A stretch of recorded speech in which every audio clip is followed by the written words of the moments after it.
morning, and thank you very much for waiting today, not for joining us, for waiting. We do sincerely apologize. But here we are. So sorry that we're coming this late.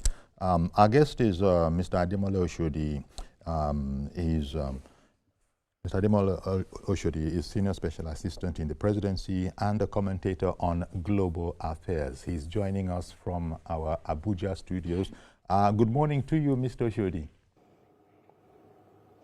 Good morning, Uncle Yori. Thank you very much for making it, sir. Now, it's a half program today, but then we can still get a lot of meat out of it. If we were to look at the way we are perceived globally, I do believe it's changing. Let me put it that way. It's changing because two things. Number one, the First Lady's visit to the U.S., and that has been in the news for a while. And then there's also the visit of the King of England, King Charles III, who has invited our first couple to visit. Just those two, and I'm sure there might be some other ones. Give me your impression of Nigeria's global image. Is it on the rise? Oh, thank you. Nigeria's global image has always been on the rise, if I could use that phrase. And I'll maintain this based on the fact that Nigeria is the natural giant in Africa, give or take whatever challenges it has. It's a country that cannot be ignored, whether economically, population-wise, cultural reach, in movies, music, arts, and especially our dominant figure in the sphere of global politics, especially concerning Africa, and I would even say the black race. So the issue is whether Nigeria has maintained that elevated position with all we were going through, especially with the issues of insecurity and also the bad press we're getting in certain quarters around the world. But the good thing about it also is the fact that the President, Bola Ahmed Tinubu, has taken concerted effort to address some of these challenges, especially issues of insecurity and also in issues of our economic resurgency. The reforms that is taking place has brought opened up tremendous potential for the country. We've seen a tremendous amount of investment coming in, a lot of attention. The IMF, the World Bank, independent global institutions have approved and even applauded the reforms of the president, of this administration. So we see a resurgency in so many aspects. You touched on the issue of the First Lady's visit to the United States, and I would say even the comment of the American president during that prayer session that it's been widely covered. It's not accidental. The First Lady has always been a woman of great respect. I've known her, I've had the privilege of knowing her, and I know for sure that her personality, mien, exudes respect and grace. So it's not uncommon for people to take note of that. She rises above the political sphere. She's apolitical in many cases, even though she's married to the president of Nigeria, but a very deeply religious woman. She takes that to the United States and manifests the fact that Nigeria is an open economy with liberties of religion and free press. And she's ready to, her presence itself itself shows that. And it's commendable that the United States government with its president has recognized that.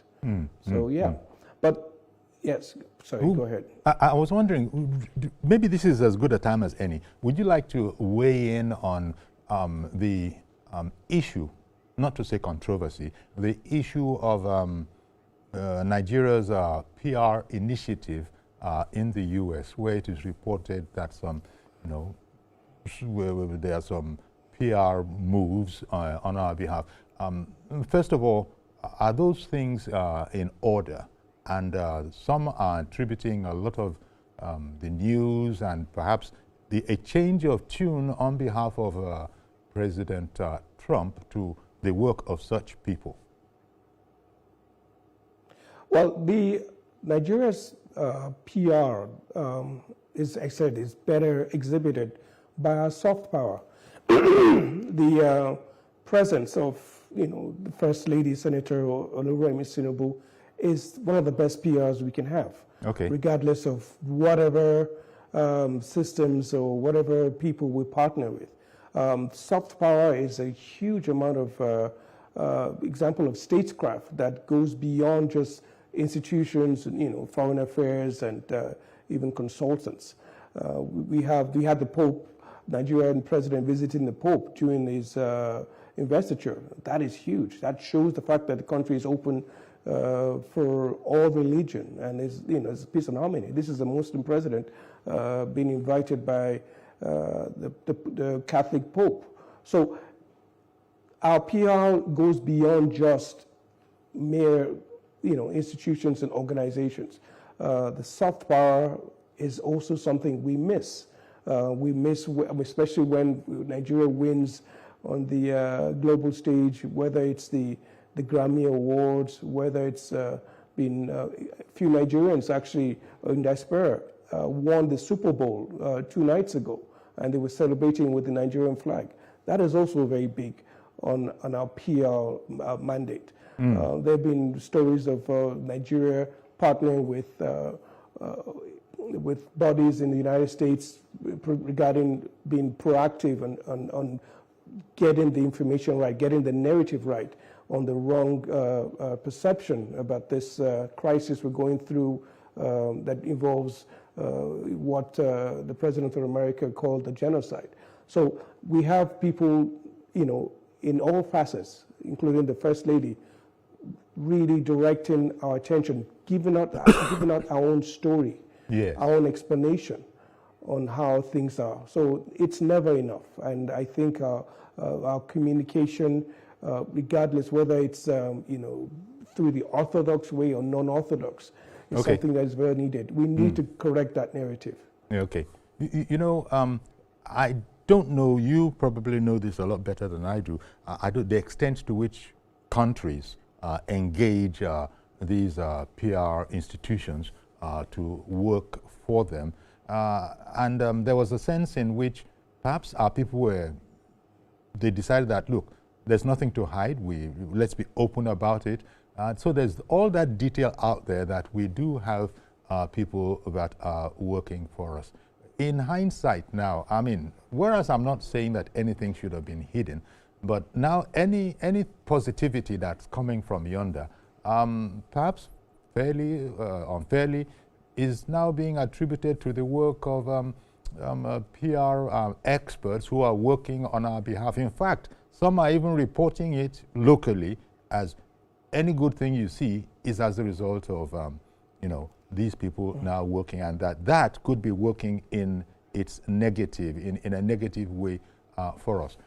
So do you approve of the narrative that's going on that PR firms are, very, very busy, and what would you say to those who are saying that any positivity coming out is coming from there? Surely that can't be right. Well, as I repeat, Uncle Yori, Nigeria's image has always been on the rise. There'll be moments of dents and derailment, but it's there. It's a given. The power and immense position of this country as a natural leader in Africa. I would say that whatever we're doing, the government can do to ensure we get our own correct narrative out there, Okay. it's got to be a positive thing. So whether we engage in orthodox ways or non-orthodox way, we need to get that correct information out there. I gave an example of the First Lady. I gave an example of President Tinubu going to meet the Pope. And there's also many, many situations whereby Nigerians doing well, whether in music, in sports, brings out our own image in a positive way. I hope that more effort is done to ensure we get that right information out there, whether it is in collaboration with anybody, any organization, or even I would say even soft powers like our First Lady or even our musicians. I can tell you this much: it doesn't take much to destroy something good. It doesn't take much, but it's harder to build. But the good thing about Nigeria is it's a very resilient country. We have gone through tough times and we're still going through challenges. Okay. But the good thing about it is that the political will has brought tremendous change and focus on a more positive trajectory. Okay. The King of England inviting the president and his wife, because every time presidents have gone, they have been going with their wives. So I imagine this is a sort of an invitation to Mr. and Mrs. That is a win, I am sure. But what are the benefits of that, and how did that come about? Because it isn't every leader of Nigeria that has been invited to Buckingham Palace. I want to believe that the British government, because the king will not invite a foreign leader without the approval or even the initiative of the head of state. That's the Prime Minister of the United Kingdom, Sir Keir Starmer. So I believe the British government has realized Nigeria's huge potential, especially as a growing force with its reforms. It's these reforms I keep telling you about. We've seen Nigeria play in this multipolar world whereby we have arrangements with Americans, we have arrangements with the Turkish government or Turkey. We have great trade relationships with India. There's also this bilateral budding trade relationship with Brazil. The president went there, and there was going to be this cross-Atlantic direct flight between Brazil and Nigeria. So I want to believe the British government has seen the potential of what this government is doing, and they've invited President Tinubu, which is a rare fit. I mean, there's always been he's going to be the fourth Nigerian head of state that has been invited for a state visit, with British royalty. So it's not, I don't think it's coincidental, and definitely it's not, I don't think they're doing us any favor. I think this is a mutually beneficial arrangement. When they've seen the fact that Nigerians can pivot to anywhere with pragmatic foreign relations with even France, South Africa, and even, growing forces like China. So it will be anybody's mistake to ignore the potential that the Nigerian economy has brought available. It's huge. So yeah, the King of England inviting President Tinubu it's momentous. But also, Britain has recognized its former colonial state of Nigeria as a rising force and some country that should not be ignored. So we applaud this, and I believe the President and the First Lady will be well treated and carried in very prestigious ways, showcasing our great country. Can you share if there are any more plans? Because clearly President Tinubu has been very, very busy. He's been most busy at home, I would wager, with his reform program and agenda, and a lot is coming up there in fact, even as we are speaking now, you know, we have so many lines of communication in our country. We're talking now a bit on the global scene, the global image. There also is the reform in the Electoral Act that is going on here. All of this is being observed all over the world. People are noting it. Are there other things that are sort of all come together to enhance the position of Nigeria? It's not just a nation that is not heard about. It is doing so much work at home, and we're even now, you know, going out there abroad, taking the good tidings, the good news, as it were. This is, as the president is busy at home, is it that it's in terms of diplomacy, whether soft diplomacy or whatever it is properly called, is there much more of that to come? I hope so. We are a partner with BRICS. It's the obviously the Association of Emerging Economies, and Nigeria showed interest in partnering with BRICS in its association. If I can use the word again.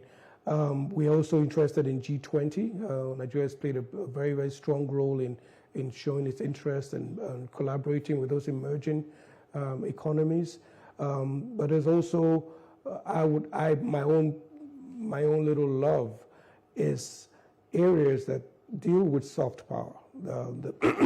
The subliminal positive message or image of Nigeria portrayed by, you know, things that, you know, are not really led by institutions. Our music, our sports, our movie, Nollywood. We think about, you know, Nigeria's being a pivotal role in ECOWAS. I was in Senegal last year for the ECOFest, the festival for West African culture, and Nigeria's role there was well noted. So this brings positive image beyond just what the administration is doing on itself with foreign affairs and its domestic reforms. So I really wish we find areas whereby we can promote more of that. We make that enable environment. Is it bringing our artifacts back home? You know, so enhance our museum, and also dealing with the diaspora. For instance, the huge diaspora involvement at the 30 December in Lagos in December. We should encourage that. We should also encourage, you know, I would say even social media influencers coming to Nigeria and promoting the goodness of this country. We away from whatever negativity we're dealing with, while the president is trying to fix those negative perceptions and also those underlying fundamental issues that we deal with in Nigeria. So I believe that President Bola Tinubu, with this administration, will continue to see that positiveness. The Christian Muslim narrative, the herder farmer narrative, the insurgency around the country, ensuring that we get our right information. There's nothing beats political will. Once you have political will and the will and God's grace, everything comes in. Because we do have the resources to fight for goodness in this country. Okay. You know, whether it's in our economy, whether it's in our security, and even our global image. Okay. A viewer has called in. Good morning, Mr. George in Ikeja. Good morning, Uncle Yori. Thank you for calling in. Good morning to the guests. Yes. Uncle Yori, you know, it is what you call yourself that people call you. And in the history of our country, this is the first time we've had a leader that is bold enough to take very tough socioeconomic reform decisions. And people, both in and outside our country, are seeing it, and the effects are showing. We've heard from the international reputable bodies like Bloomberg, we've heard from IMF, we've heard from the World Bank, we've heard from most developed nations that are watching, even the richest man in the world. So recently made a comment about the reforms going on in Nigeria. So nobody or nothing else sets you more than your conduct and what you do. That is just the simple thing. We are seeing the surge of investors wanting to come and invest in Nigeria because what they are seeing is stable enough, is profitable for them, the soil is there, and that's simply the reason. We don't need to go into any dictionary to be finding out why the perception is changing. What we do is what people will respect us for.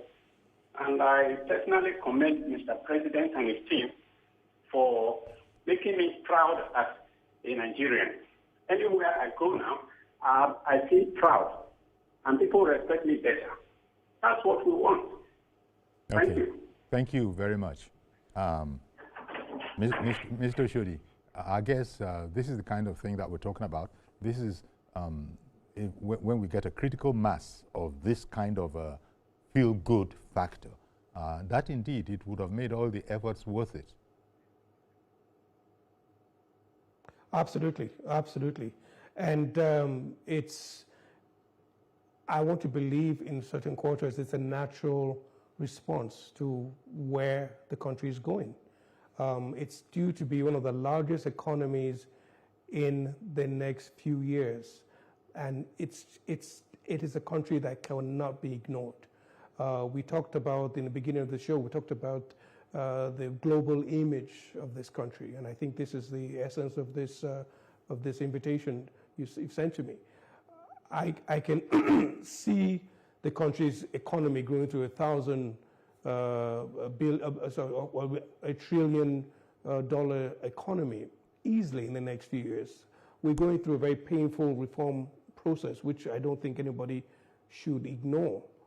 But at the end of the tunnel, we would see tremendous amount of economic stability, which invariably will bring political stability. In many ways, will bring prosperity for not just for Nigeria, for the West African sub-region. Nigeria stands in the principle of being a big global power in all ramifications. I think it's naysayers' negative narrative is what I believe that we should come out there and challenge. You know, we live in this world whereby if you say enough negative things about the country, it becomes almost like if it's a given thing.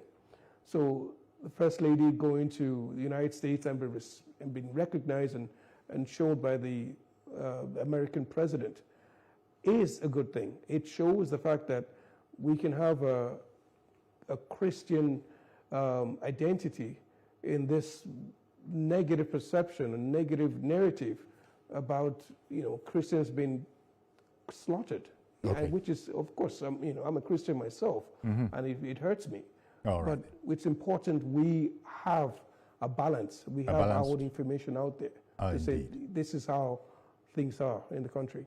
Well, I want to thank you very much. Thank you very much, Mr. Ademola Oshodi, coming along, Senior Special Assistant in Protocol in the Presidency and Global Affairs Analyst. Thank you very much for coming on the program. Next time, I'm sure we'll have more time to really dig down into these issues. But thank you for coming today. Look forward to it. Thank you, Okuyori. All right, then. Okay, we're going to have to leave it there. Once again, we do apologize, coming a bit later than usual, later than expected. It won't happen again. But see you tomorrow with a fresh edition of the program. I'm Yori Folarin. Bye-bye for now.